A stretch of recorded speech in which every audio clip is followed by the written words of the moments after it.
RTV app వార్తల్ని క్షణాల్లో చదివే అవకాశం ఉంటుంది. ఒక న్యూస్ పేపర్, ఒక టెలివిజన్ ఛానల్ మీ చేతుల్లో ఎప్పుడూ ఉంటాయి. ఇప్పటికే మీరు వేరు కుంపటి ఎదుర్కోవాల్సి వస్తుంది. 5 ఏళ్ళుగా పార్టీ కోసం శ్రమిస్తూ చంద్రబాబు నాయుడు గారు మేము మాట్లాడుకున్నాం.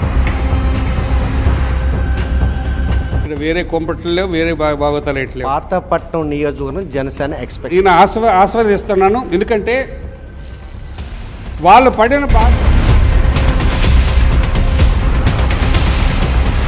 2014లో వైసీపీ పార్టీ నుండి గెలిచిన మీరు మధ్యలో టీడీపీకి రావడమే మీ పాలిటి శాపంగా కొన్ని గ్రామాల్లో అక్కడ లోకల్గా ఉన్నటువంటి రాజకీయ నాయకుల ఒత్తిడితో ఆంధ్రప్రదేశ్లో 175 నియోజకవర్గంలో చివరి నియోజకవర్గం పాతపట్నం ఈరోజు వెనకబాటుతనం ముందు వరుసలో ఉంది. ఆంధ్రప్రదేశ్ ఒడిశాల మధ్యలో నెలకొన్నటువంటి ఈ 5 మండలాల పరిధిలో విస్తరించిన ఈ నియోజకవర్గానికి ప్రస్తుతం టీడీపీ ఇన్ఛార్జి ఉన్న కల్మటన్ మనతో ఉన్నారు. ఈసారి 2024లో ప్రస్తుతం ఆయనకి వేరు కుంపట వెంటాడుతుంది. టిక్కెట్లు ప్రకటిస్తున్న ఈ క్రమంలో ఆయనకి టిక్కెట్ వస్తుందా రాదా అనే విషయం ఆయనతో మాట్లాడి తీసుకుని చూస్తే కనుక జాబితాలు ఒకటొకటిగా వస్తున్నాయి. ఇప్పటికే మీరు వేరు కుంపటి ఎదుర్కోవాల్సి వస్తుంది. 5 ఏళ్ళుగా పార్టీ కోసం శ్రమిస్తూ ఈరోజు అక్కడ నిర్వాసితుల సమస్యల పరిష్కారం చేస్తున్న ప్రయత్నంలో ఎందుకు ఈ అనిశ్చిత పాతపట్నం గురించి నెలకొన్నాం? అనిశ్చిత అని మీరు అంటున్నారు. మాకైతే అనిశ్చిత, నాకు తెలిసి అనిశ్చిత ఏం లేదు. చంద్రబాబు నాయుడు గారు మేము మాట్లాడుకున్నాం. ఆ మాట్లాడుకున్న బట్టి ఆయన డైరెక్షన్లో మేము ఫాలో అవుతున్నాం అంతే. అంతకుమించి ఇక్కడ వేరే కుంపట్లో వేరే బాగోతాలు ఎట్లేవు. సొంత పార్టీలో కుంపటి పక్కన పెడితే జనసేనతో పొత్తుల్లో భాగంగా పాతపట్నం నియోజకవర్గం జనసేన ఎక్స్పెక్ట్ చేస్తుంది. అది ఇద్దరు అధ్యక్షులు కూర్చొని నిర్ణయిస్తారు. దానికి మనం చెప్పే సమాధానం ఏం లేదు.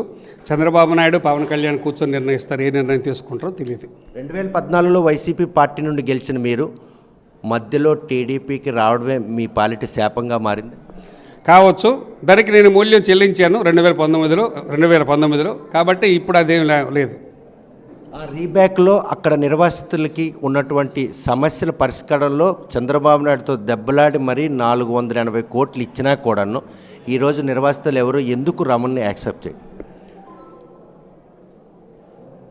420 కోట్లు ఇచ్చిన, మరొక 420 కోట్లు ఇచ్చిన వాళ్ళు చేసిన త్యాగానికి వాళ్ళకి ఆ రోజు బలవంతంగా ఇల్లు ఖాళీ చేయించడం అనేది వాళ్ళకి బాధాకరం.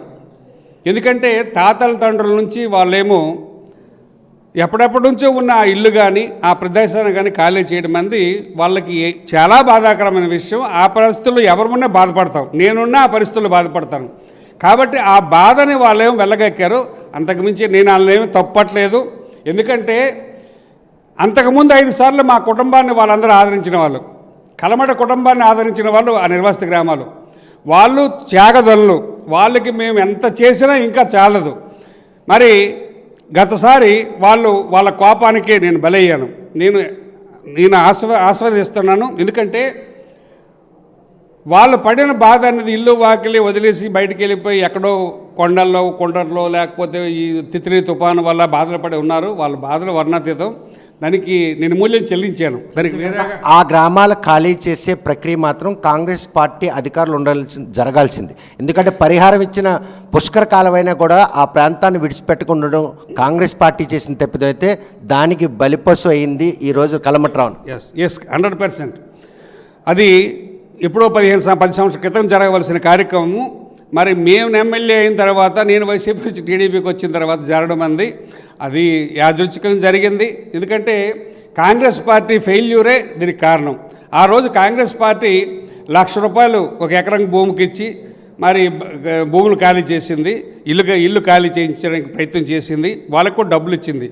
కానీ ఒక 10 సంవత్సరాలు ఎప్పుడైతే ప్రాజెక్ట్ ఆగిపోయిందో అన్ని రేట్లు పెరిగిపోవడం వల్ల వాళ్ళకి నష్టపోయింది పూడ్చడానికే నేను చంద్రబాబు నాయుడుతో మాట్లాడినప్పుడు ఆయన మరి యూత్ ప్యాకేజ్ రూపేణ ఆ రోజు నిర్వాసిత నాయకులు అందరూ ఉన్నారు. అచ్చెన్నాయుడు ఉన్నాడు, నేనున్నాను, రామ్మోహన్ నాయుడు, కలెక్టర్ అందరం ఉండే సమయంలో నిర్ణయం జరిగింది ఒక కట్ ఆఫ్ డేట్ అని.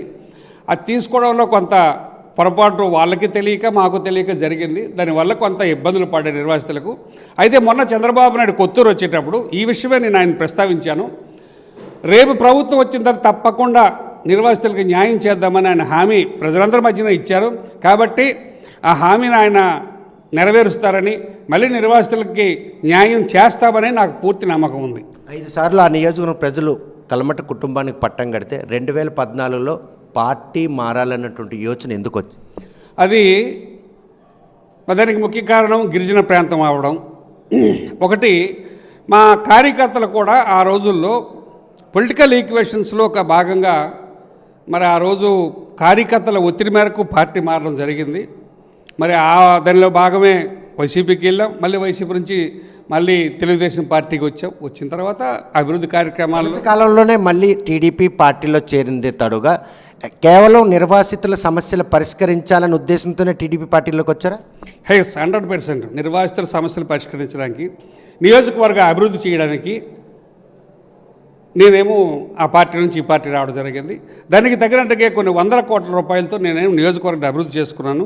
ఇవాళ పార్టీ మారాననే బాధ ఒక పక్క ఉంటే, అభివృద్ధి చేసుకున్నాననే నమ్మకము ఒక ఇది ప్రజల్లో చేశాడు, రావణబాబు చేశాడు అనే ఒక మాట తెచ్చుకున్నాను. ఆ గౌరవం ఇది నాకు ఇప్పటికే క్రెడిబిలిటీ ఉంది. కాబట్టి నేను ఎక్కడ కూడా ఏ విషయంలో కూడా నేను బాధపడడం లేదు. ఆ నియోజకవర్గం నేతలకు మాత్రం ఆంధ్ర ఒరిస్సా సరిహద్దు కావడంతో ఒడిశా ఓటర్లే డిసైడ్ ఫ్యాక్టర్లు, అవునా? అది కాదండి, అన్ని ఓట్లు ఏం లేవు. డిసైడ్ ఫ్యాక్టర్ ఒరిస్సా ఓటర్ కాదు. కొన్ని గ్రామాల్లో అక్కడ లోకల్గా ఉన్నటువంటి రాజకీయ నాయకుల ఒత్తిడితో చేర్చే తప్ప అన్ని ఓట్లు అనేది చేర్చాలి. డిసైడ్ ఫ్యాక్టరింగ్ ఓట్లు అన్ని చేరలేదు. ఒకవేళ ఆ నియోజకవర్గం జనసేన కేటాయిస్తే ఆ అభ్యర్థిని గెలిపించుకోవడానికి కలమట్టం సిద్ధంగా ఉన్నారు. పార్టీ అధిష్టాన వర్గం ఏ నిర్ణయం తీసుకున్నా దానికి కట్టుబడి ఉంటాం. అంటే పార్టీ అధిష్టాన నిర్ణయానికి ఏకీభవించే ఈరోజు ఎవరు ఇర్రెస్పెక్ట్ పొత్తుల్లో భాగంగా ఆ అభ్యర్థిని గెలిపించుకోవడానికి మీరు మనస్ఫూర్తి పనిచేయాలి. ఎస్, పార్టీ నిర్ణయమే నా నిర్ణయం.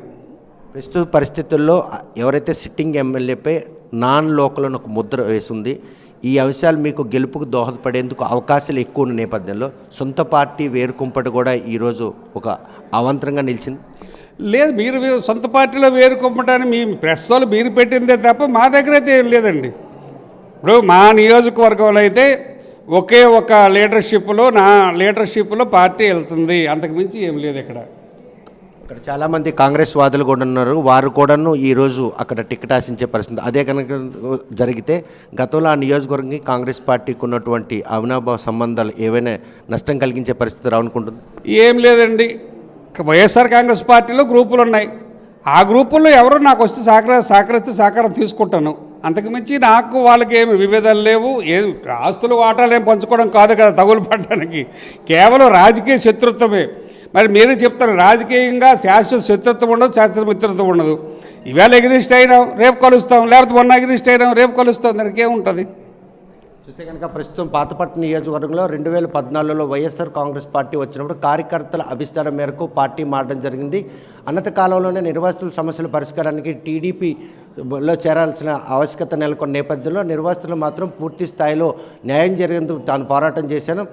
పార్టీ మారిన క్రమంలో 2019లో ప్రజలు తనకు తగిన బుద్ధి చెప్పినా కూడా మదనపాటుకు గురైన, కాకపోతే నియోజకవర్గం అభివృద్ధి చేసుకున్న సంతృప్తి మాత్రం తను అంటే మానసికంగా బలాన్ని కల్పించారు. 2024లో మాత్రం సొంత పార్టీలో ఎటువంటి వేరుకుంపటి లేకపోయినా కూడా పొత్తుల్లో భాగంగా జనసేన కేటాయిస్తే ఎట్టి పరిస్థితుల్లో పార్టీ అధిష్టానాన్ని శిరోధారంగా భావించి అభ్యర్థిని గెలిపించుకోవడంలో ఎటువంటి అలసత్వం కూడా చూపించడం. పాతపట్నంలో ఈసారి టీడీపీ గెలుపుకు మాత్రం తనంతగా పూర్తి స్థాయిలో సహకరిస్తారని చెప్పి కల్మట్రావు స్పష్టం చేస్తున్నారు. వీడియో జర్నలిస్ట్ రామకృష్ణతో సత్యం, RTV శ్రీకాకుళం. మరిన్ని వీడియోస్ కోసం ఛానల్ ని సబ్స్క్రైబ్ చేయండి, లేటెస్ట్ అప్డేట్స్ కోసం వాట్సాప్ ఛానల్ ని ఫాలో చేయండి అండ్ లింక్ డిస్క్రిప్షన్ లో ఉంది.